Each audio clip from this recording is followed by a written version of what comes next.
Bom, pessoal, nesse vídeo nós vamos aqui corrigir a atividade da quinta quinzena, certo? Nós temos aqui algumas questões e a maioria delas são questões conceituais, né? Questões que a gente vai discutir.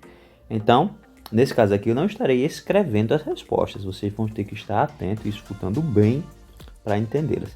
Se sobrar alguma dúvida depois, vocês falam comigo. A primeira diz assim, ó: descreva as 4 características principais de um gás ideal segundo a teoria cinética dos gases. Bom, e a gente pode começar colocando como número 1 característica, certo? Você pode encontrar isso de diversas maneiras, não precisa estar nessa ordem que eu vou dizer aqui não. Mas a número 1 a gente pode colocar como o movimento desordenado. A gente sabe que as moléculas se movimentam para lá e para cá, né, sem obedecer uma ordem.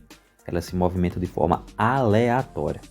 Outra característica, vamos chamar ela de número 2, é a questão de que essas moléculas elas estão muito separadas umas das outras em comparação ao sólido e ao líquido, certo? Então a maior parte do gás dentro do recipiente é espaço vazio do que em si as próprias moléculas. Então, além da grande movimentação aleatória, a gente tem essa questão das moléculas serem esparsas, né, e a maior parte do espaço ser vazio.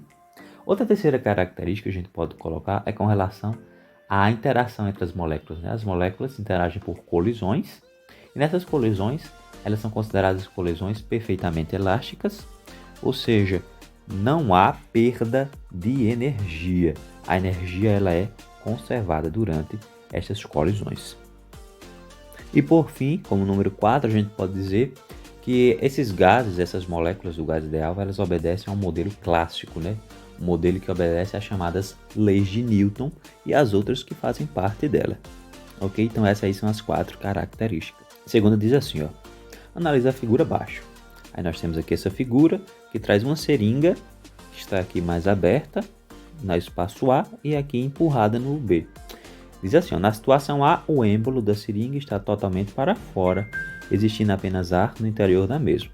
Êmbolo, essa parte aqui, ó, está toda para fora e só existe aqui ar nessa região aqui. E nessa outra daqui, na situação B, o êmbolo é pressionado para dentro da seringa, comprimindo o ar existente. Então aqui o êmbolo foi empurrado, né, pressionado, e o ar aqui foi comprimido. Aí diz na letra A: de acordo com a teoria cinética dos gases, por que é possível a mudança de A para o B? Em outras palavras, por que é possível o que a gente chama aqui de compressão? E então, por quê? A resposta é simples, porque de acordo com essa teoria, a maior parte do espaço que um gás ocupa é vazio, certo? Então, se é espaço vazio, o que vai acontecer? Vai existir muito espaço para que as moléculas possam ser reunidas se a gente provocar isso através de algum processo, como no caso daqui, que foi o empurro realizado aqui nesse êmbolo.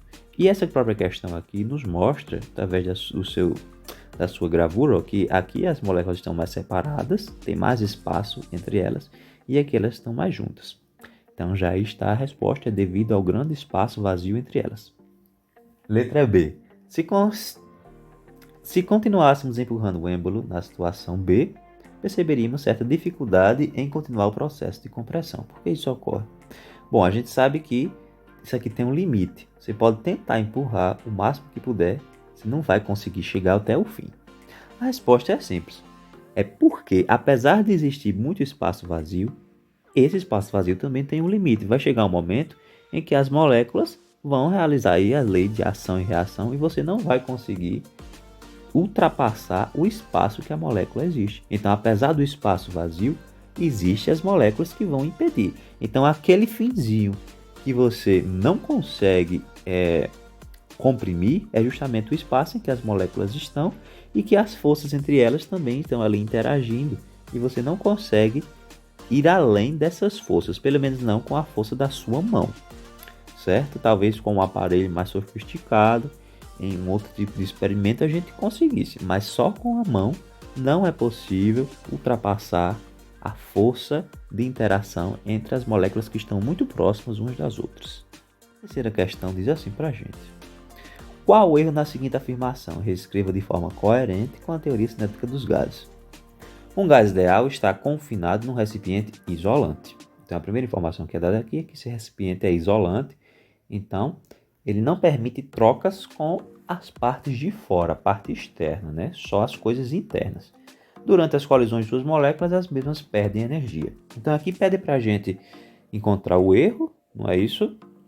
E qual é o erro aqui? Bom, segundo a teoria cinética dos gases, no modelo que a gente adota, quando as moléculas se colidem, elas não perdem energia. Então o erro está aqui, ó, em afirmar que elas perdem energia. Como é que você reescreve? Você tem que reescrever assim, ó. Até aqui está tudo correto. Então diz aqui, ó, um gás ideal está confinado num recipiente isolante. Durante as colisões de suas moléculas, a energia é conservada. Então você troca aqui esse fim por a energia. Vou escrever aqui, a energia é conservada, certo? Porque são colisões perfeitamente elásticas. Então, na nossa quarta questão, nós temos aqui, ó, dois gases ideais distintos estão confinados num equipamento conforme a ilustração seguinte. Aí nós temos aqui esse equipamento que é formado por três partes e dessa região central tem um dispositivo, né, que conecta os três recipientes impedindo a mistura dos gases. Aí aqui nós temos a situação quando o recipiente é tirado, né, que o dispositivo é removido. Aí pergunta na letra A. De acordo com o modelo cinético dos gases, o que acontecerá nessa nova situação? Qual é a resposta? No modelo cinético do gás também diz para a gente pode acrescentar, além daqueles 4 itens que foram colocados anteriormente, que os gases se misturam com facilidade, certo? Os gases têm essa propriedade, já que eles se movimentam muito rápido, as suas moléculas. Então, se eles misturam, o que vai acontecer aqui? O gás vai se espalhar por todo esse objeto, por todo o recipiente, e ele vai se misturar. Então, as moléculas deste gás aqui se misturará com as deste outro daqui em todo o recipiente, já que as moléculas dele são rápidas. E na letra B, desenhe a configuração das moléculas da situação à direita. Use cores distintas para representar os gases. Vamos ver aqui, ó, o gás azul, ele vai se espalhar por todo o recipiente. Então, vou aqui colocar algumas pintinhas representando esse gás azulado, certo? Tem que ser bolinhas. Colocar o rosa, aí você mistura ele em todo o recipiente, certo? É mais ou menos assim que seu desenho tem que ficar. Só que faça mais organizado, tem que ser em forma de bolinhas. Estou botando aqui pontos para a gente economizar o tempo, certo? Mas contanto que você represente que está misturado o gás em todo o recipiente, aí está correto. Quinta questão diz: dois balões X e Y estão preenchidos com gás real.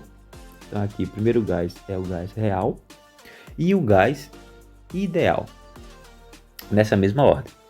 Ambos apresentam o mesmo volume, no entanto o balão Y consegue flutuar. Quem flutua é o Y, então o Y é o gás ideal, não é isso? Utilizando o modelo cinético dos gases, explique o porquê dessa diferença. Porque o gás ideal o balão com gás ideal conseguiu flutuar e o gás real não, né? Isso depende de várias circunstâncias, mas a principal parte daqui é que o gás ideal ele é leve, ele é menos denso, certo? Devido à grande separação das moléculas. É muito volume para pouca massa. Então a resposta está aqui, ele consegue flutuar porque ele é menos denso do que o gás real, porque as suas moléculas elas estão mais espalhadas num grande volume, mas ela tem massa pequena em comparação a um gás real. Então a questão aqui é envolvendo a densidade. Lembrem sempre que a densidade é sempre a massa por volume, certo? Diz assim, ó, 5 mols de um gás ideal se encontra a 400 Kelvin. Agora sim nós vamos fazer algum cálculo, não é isso?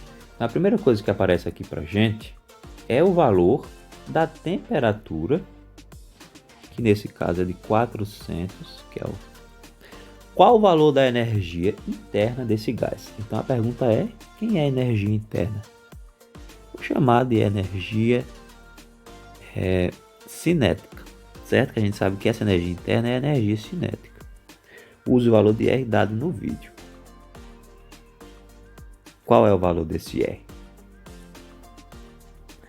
E esse R vale 8,37 joule por mol vezes Kelvin. Bom, tendo esses valores, podemos calcular essa energia. Por quê? Porque essa energia, ela depende apenas de quem? Vamos escrever a fórmula. A energia interna, que é a energia cinética média, não é isso? Ela é 3/2 de N R vezes T. Tá faltando outra coisa aqui pra gente, que é o valor de N, né? Ele aqui no início, vamos pegar ele. N vale 5 mols. Então aqui só é substituir o valor. Então ficará 3/2 vezes N, que vale 5, vezes R, que vale 8,37, e vezes T, que vale 400. Não precisa fazer nenhuma transformação nesse caso, porque tudo já está compatível com as unidades de medida que foram fornecidas. Agora basta para a gente resolver aí a situação. O que a gente vai fazer? Primeiro nós vamos dividir este por este, vai sobrar aqui em cima 200. Depois multiplicar aqui, vai ficar 5 vezes 3, que dá 15. 15 vezes 8,37 e depois o resultado disso vezes 200. Gente, eu acabei apagando sem querer aqui, mas a resposta final vai dar para a gente essa energia cinética num valor de 25.110 joules, certo? Vejam aí direitinho no vídeo, se tiver mais alguma dúvida é só entrar em contato e bom simulado e até a próxima.